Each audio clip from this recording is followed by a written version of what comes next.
Right, no intro, no fluff, straight in. Today we're ripping into The Richest Man in Babylon. Yeah. This little book from like 100 years ago that every finance bro on Instagram tells you is the Bible. You read it again for this, Morgs? Had to, mate. It's a proper weird one. The whole thing's written like it's Shakespeare trying to give you money advice. All thy this and thou that. A part of all you earn is thine to keep. It's mad. Mate, it's cringe. But let's cut through the old man chat. What's the actual story? All right, so it's set in ancient Babylon, yeah? And there's this bloke, Arcad. Right. He starts off as a skint scribe, basically on minimum wage, and grinds his way up to be the richest geezer in the entire city. So all his old mates, a chariot builder and a musician, rock up and are like, bruv, how did you get so stacked? Yeah? We're still broke as a joke. The classic, my mates are still bums problem. I feel that. So what's Arcad's secret sauce? He gives him what the book calls the 7 cures for a lean purse. A lean purse.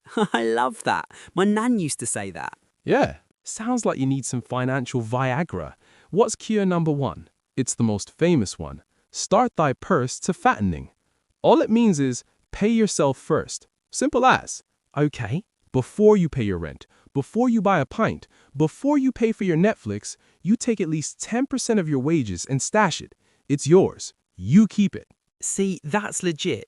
Everyone gets paid on Friday, and by Monday they're wondering where it all went. Right. It just evaporates. So you're saying Arcad's telling you to skim off the top for yourself first. Exactly. And his whole thing is, you won't even miss it. Right. You'll just adapt to living on the 90%, which leads to the second cure. Control thy expenditures. Don't be a div with your money. Got it. Pretty much. The book says, what each of us calls bar necessary expenses will always grow to equal our incomes unless we protest to the contrary. That's just lifestyle creep, innit? You get a pay rise and suddenly you need to upgrade your phone, your car, your whole life. You're speaking to me, man. My necessary expenses list is longer than a service station receipt. But okay, so you save 10% and you stop wasting money, then what? Then, the third cure, make thy gold multiply. Don't just let your savings sit there like a lemon. Yeah. You gotta put that money to work. Make it your slave, as the book says. That's just investing, mate. Make your money make you more money. Okay, I'm with it so far. It's basic, but it's solid.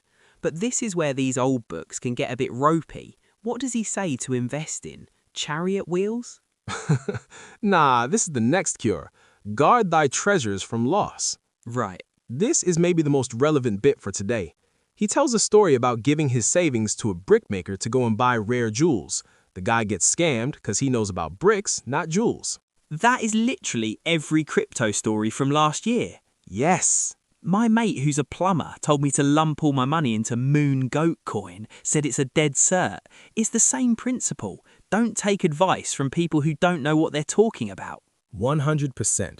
The lesson is timeless. Stick to what you know and get advice from actual experts, not your mate Azur, the brickmaker. So what else is in his top 7? Is there any dodgy advice? Well, there's the 5th cure. Make of thy dwelling a profitable investment. Basically, own your own home. See, there it is. The boomer advice. Just buy a house, son. Cheers for that, Arcad. Right? You've seen the property market in London. I'd be to be the richest man in Babylon just to get a deposit on a shed in Zone 6. It's a fair shout. That advice is context dependent, innit? Yeah. For our granddads, it was a golden rule.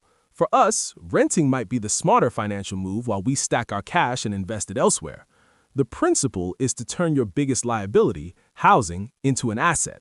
But home ownership ain't the only way to do that anymore. Exactly. The principle is sound. The application is dated. What about the last two? Ensure a future income. That's pensions and planning for when you're old and knackered. And finally, increase thy ability to earn. Get better at what you do. Learn more skills. Become more valuable. Make more money. You can't argue with that.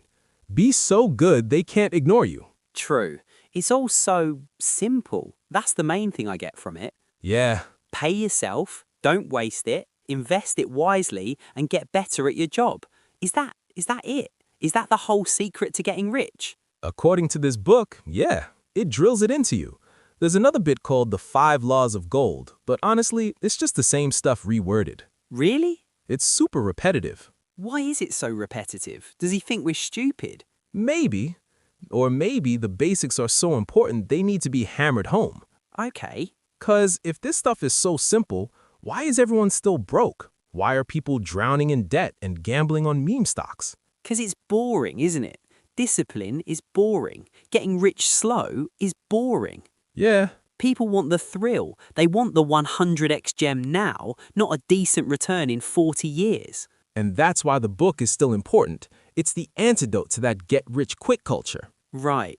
It's the boring, unsexy, but proven path. It's like the financial equivalent of being told to eat your veg and go to bed on time. You know it's good for you, but a kebab and a late night is more fun.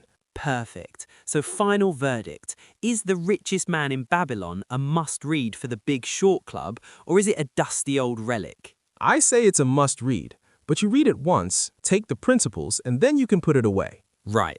You gotta read it with a modern filter. See the wisdom, but laugh at the silly thy purse language and question the bits like buy a house. It's the foundation. It's not the whole building. Solid. It's your starting point. It gives you the mindset, the what to do. Exactly. Then you go to other sources to figure out the how to do it in 2024. Nailed it. It's not a strategy, it's a philosophy. All right, good chat. It's less of a scam than I thought. High praise. Now here's a question we'd like you to think about. The book's most fundamental rule is to save at least 10% of everything you earn, no matter what. Be honest with yourself. Do you actually do it? And if not, what's really stopping you?